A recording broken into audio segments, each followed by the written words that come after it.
In today's video, I'll teach you how to update Strava app. First of all, launch open Play Store on your device. You can see over here Play Store has been opened. So updating the Strava app is very important if you want to access the new features and smoother performance. Additionally, it will also remove the bugs of the app.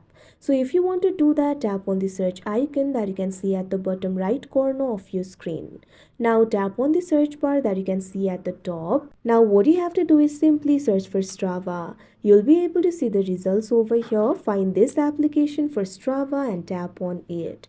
Now in this interface, if you find the option for update, tap on it. If you see the option for open over here, that means your application is already up to date. But if you see the option for update, tap on it, wait for a while and your application will be updated. Now you'll be able to use the latest version of the app.